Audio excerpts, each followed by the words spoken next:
What's going on, everyone? Welcome back to the channel. So I just want to make this quick video today to talk about where you should look for news. So right here, forexfactory.com, in my opinion, is the best place for news, right? You can see all the news events that are going on over the next week. I'm pretty sure you could even do it for the month, but the week is just way cleaner.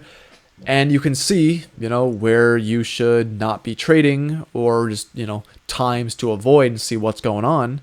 And you can see that in a really clear picture. You need to know, as a trader, you need to know when news events are going on and how important they are.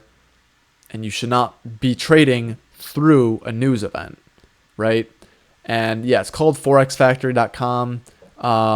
Obviously, I don't use it for forex. I don't even really like forex at all.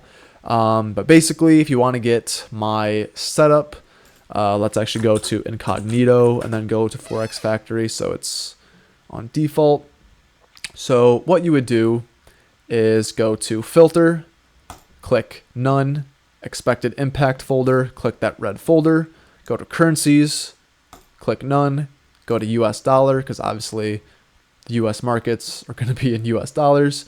And then I'm pretty sure all of the event types we can just leave on and then apply. Obviously there's nothing today, so it's not going to show anything.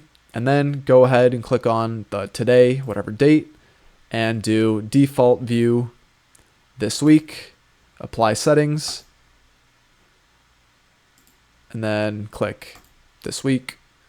And then it'll be default week this week, and I'll keep doing for the weeks. And then boom, look at that.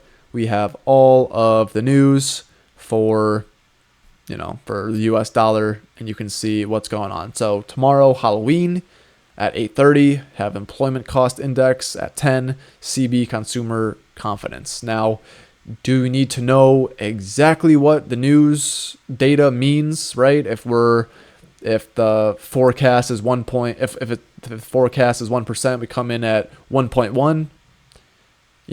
Not really.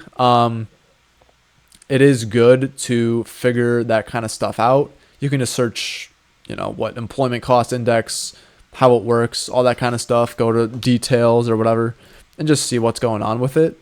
But there's really just no, point to knowing exactly what it means. It's more so just to, we're not investors here, right? We're not really economists either. Literally, you could cover up all of, the actual news and just have the times. Okay, 8:15, 10, 2, and 2:30. I don't really want to be trading around then. And that's all you need to do, right? This is really the only point. You don't want to be holding through FOMC announcements, because you will get your account just wrecked, right? And yeah, I think I do have the orange folder on here as well. This really does not matter. If it's not red, it's really not going to move. If it's not a red folder, it is not going to move the market. But I just have that on there just because I like to know kind of what's a little bit important, but it's not going to move the market, right? So yeah, that is basically all for news. Just stay out of the market. Don't place any trades. Don't be in any trades, from 8:28 to 8:30, right? Don't be in any trades holding through news.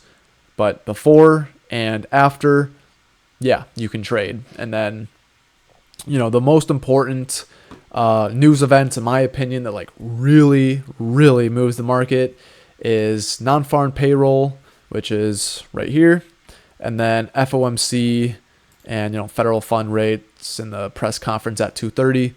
That is what really moves the market, and it's actually usually FOMC and then some inflation stuff. CPI can also move the market in the pre-market pretty decently. But yeah, guys, that's all I have for news. Thank you guys for watching. See you guys in the next one.